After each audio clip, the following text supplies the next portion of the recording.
Supriya सुळेंनीही OBC प्रमाणपत्र काढलं. काँग्रेस नेते वडेट्टीवारांच्या वक्तव्यानं चर्चा.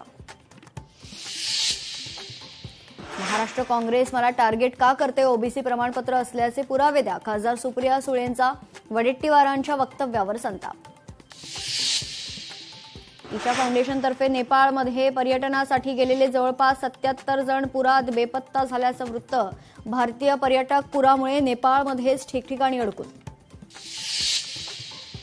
नेपाळमध्ये आलेल्या महाप्रलयामुळे मोठं नुकसान. महाप्रलयामुळे आतापर्यंत 162 लोकांचा मृत्यू तर जवळपास 900 लोक बेपत्ता, त्यापैकी 300 भारतीयांचा समावेश. नेपाळच्या महाप्रलयात महाराष्ट्रातले 150 पर्यटक अडकले. महाराष्ट्राकडून नागरिकांना हेल्पलाईन क्रमांक जारी.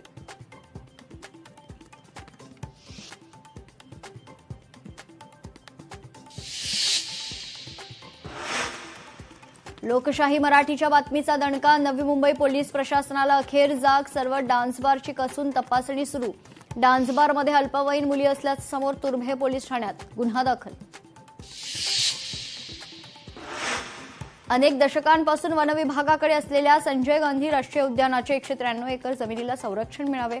सेव्ह एसजीएनपी गटाची वनमंत्र्यांकडे मागणी. रस्ते आणि उद्यानांसाठी वनजमिनीचं हस्तांतरण ही एक फसवणूक. वनमंत्री गणेश नाईकांचं वक्तव्य. टीडीआर प्रकरणी मंत्र्यांचे एकमेकांवर आरोप. मात्र ठाणेकरांवर कोट्यवधींच्या टीडीआरचा भार. ठाणेकरांच्या प्रश्नांवर मुख्यमंत्री गप्प का? दायाबाही कंपनीला दिलेला टीडीआर मुख्यमंत्री स्वअधिकारात का थांबवत नाहीत? सरकार या टीडीआर प्रकरणी पुनर्विचार याचिका दाखल करणार का? लोकशाही मराठीचे सवाल. प्रकल्प बाधितांच्या नावाखाली सरकारची घोर फसवणूक. कोट्यवधींच्या घोटाळ्याची माहिती लोकशाही मराठीच्या हाती. मुंबई अहमदाबाद हायस्पीड रेल्वेच्या कामात अधिकाऱ्यांचा गैरव्यवहार. लोकशाही मराठीनं बातमी दाखवूनही अधिकाऱ्यावर अद्यापही कारवाई का नाही? सवाल उपस्थित. राज्यात आज नारळी पौर्णिमेचा उत्साह. कोळी बांधवांकडून दर्याला सोन्याचा नारळ केला जाणार अर्पण.